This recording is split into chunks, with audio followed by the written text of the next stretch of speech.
Graça e paz a todos. Começamos agora mais um episódio, um podcast, o de número 72. Esse é o podcast de estudos bíblicos produzidos pela Mocidade da Primeira Igreja Presbiteriana em Itabuna.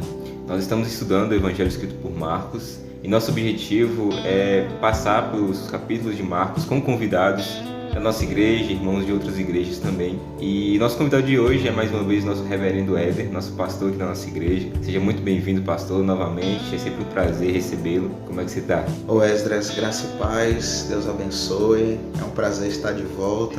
Esse programa abençoado e abençoador.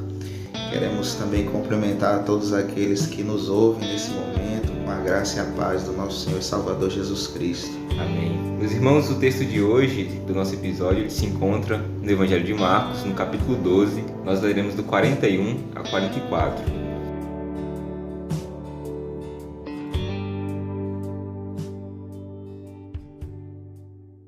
Diz assim a palavra de Deus. Assentado diante do gasofilácio, observava Jesus como o povo lançava ali o dinheiro. Ora, muitos ricos depositavam grandes quantias. Vindo, porém, uma viúva pobre, depositou 2 pequenas moedas correspondentes a um quadrante. E, chamando seus discípulos, disse-lhes: Em verdade vos digo que esta viúva pobre depositou no gasofilácio mais do que o fizeram todos os ofertantes. Porque todos eles ofertaram do que lhes sobrava. Ela, porém, da sua pobreza deu tudo quanto possuía, todo o seu sustento. Esse é o nosso texto de hoje. Os irmãos fiquem atentos. Neste momento eu convido o pastor Éder para que inicie a reflexão. Joia, então vamos lá. Vamos entender aqui o texto à luz do seu contexto. Em primeiro lugar, vamos entender aqui onde Jesus estava. E quando nós observamos o contexto anterior, o capítulo 12, versículo 35, vamos observar a seguinte verdade, né? Jesus, ensinando no templo, perguntou: como dizem os escribas que o Cristo é o filho de Davi? E se você observar também, o capítulo 13, versículo 1, vai estar escrito: ao sair Jesus do templo, disse-lhe um dos seus discípulos: mestre, que pedras, que construções. Então percebam, meus irmãos, Jesus está no templo, né? Conforme aqui o relato do capítulo 12, versículo 35, e o capítulo 13, versículo 1, mostra que após o episódio dessa viúva, ele sai do templo. Então Jesus está no templo, e o que ele está fazendo no templo? Ele está ensinando. Perceba aí o versículo 38 do capítulo 12. E ao ensinar, dizia ele: guardai-vos dos escribas, que gostam de andar com vestes talares e das saudações nas praças, e das primeiras cadeiras nas sinagogas, e dos primeiros lugares nos banquetes, os quais devoram as casas das viúvas, e para o justificar fazem longas orações.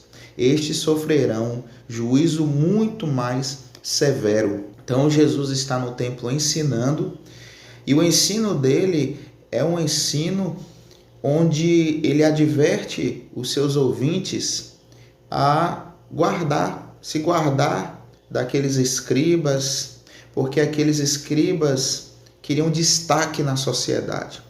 Eles se vestiam de uma forma assim diferenciada, com vestes talares, chamando a atenção. Eles gostavam das primeiras cadeiras na sinagoga, que eram lugares de honra, de destaque, e eles ainda faziam atos ilícitos, ou seja, eles se aproveitavam das viúvas, agiam de forma corrupta. Então Jesus está condenando a atitude daqueles escribas e chamando a atenção dos seus ouvintes para não agir de igual forma. Muito bem, ainda no templo, enquanto ensinava, Jesus começou a observar a questão do ofertório. Então, diz o versículo 41, assentado diante do gasofilácio, observava Jesus como o povo lançava ali o dinheiro.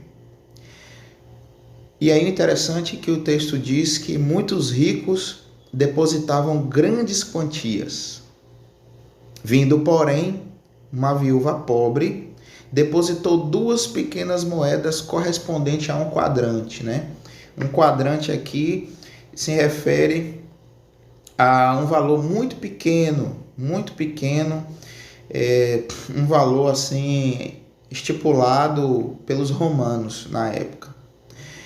E chamando os seus discípulos, disse-lhe: em verdade vos digo que esta viúva pobre depositou no gasofilácio mais do que o fizeram todos os ofertantes.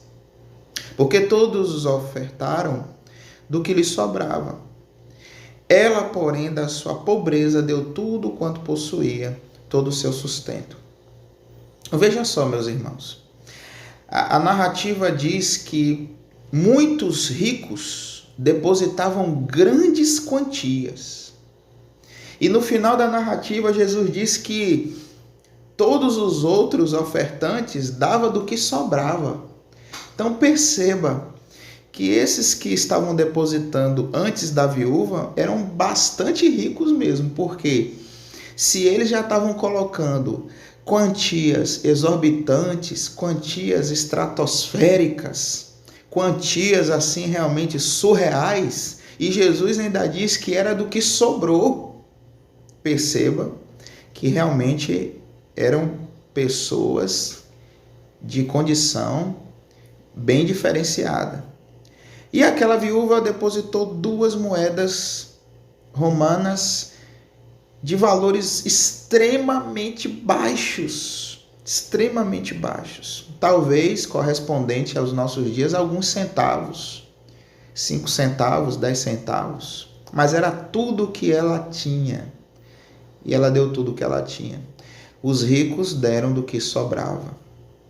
Muito bem, o que é que essa história pode nos ensinar? Essa história pode nos ensinar que Deus vê muito mais do que quantidade. Deus vê qualidade. Deus não olha somente para a oferta. Deus olha também para o ofertante. Deus não somente olha para a aparência, mas Deus olha o coração.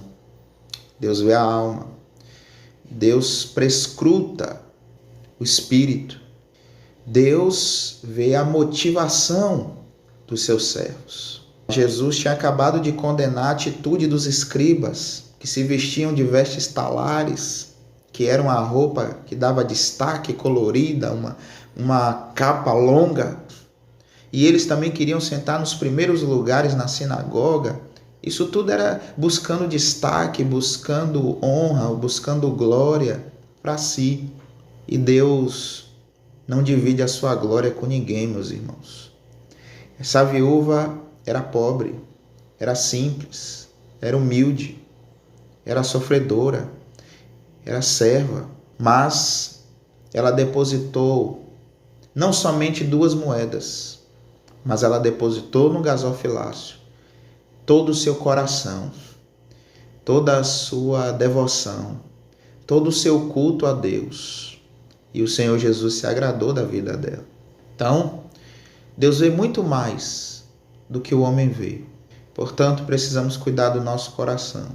Nós, os ofertantes, aqueles que adoram o Senhor, precisamos chegar diante de Deus com as motivações corretas e não pecaminosas.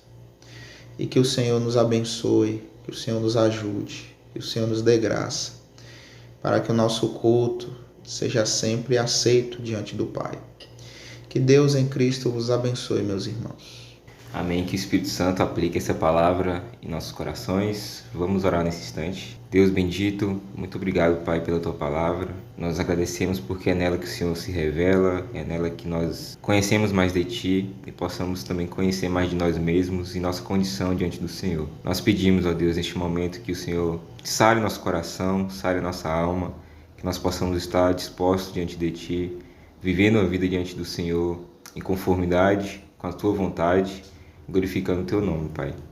Ensina-nos a amá-lo pelo que Tu és, ensina-nos a colocar todo o nosso coração, toda a nossa vida diante do Senhor para viver glorificando o Teu nome, e não o nosso, e não vivendo em prazeres, ó Deus, momentâneos, porque nossa vida é como a relva, ela é passageira, mas a palavra do Senhor permanece e o Senhor é eterno, ó Deus. Que nós possamos buscar a eternidade contigo, isso tudo unido a Cristo, pelo poder do Espírito Santo e pela glória do teu nome. Essa é a oração que eu faço em nome de Jesus. Amém.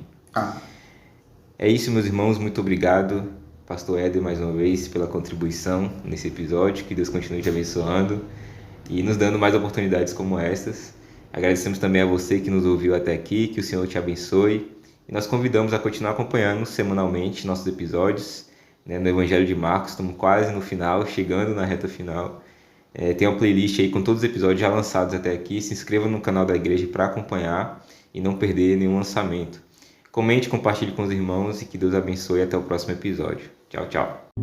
É sempre a mesma tensão de Deus me dar bem mais do que mereço ter, e ao mesmo tempo menos do que quero. Preciso calibrar os meus desejos, transforma quem eu sou por dentro, domar os sentimentos que não vêm de ti, transborda quem eu sou por dentro e molda os meus afetos e desejos mais profundos. Eu quero te querer ainda mais. Eu quero te querer ainda. Me ensine a te querer ainda mais. Há um silêncio aqui. Meus vícios, meus pecados, minha solidão.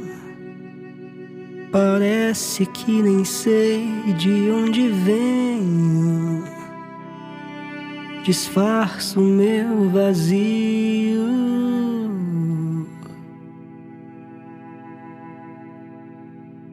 É sempre a mesma tensão.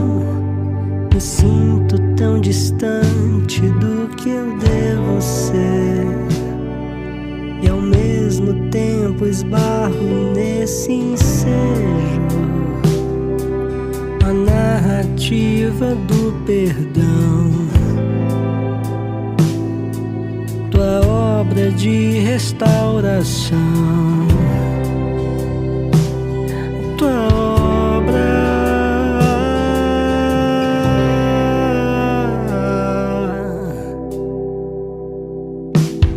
transforma quem eu sou por dentro, domar os sentimentos que não vêm de ti, transborda quem eu sou por dentro e molda os meus afetos e desejos mais profundos.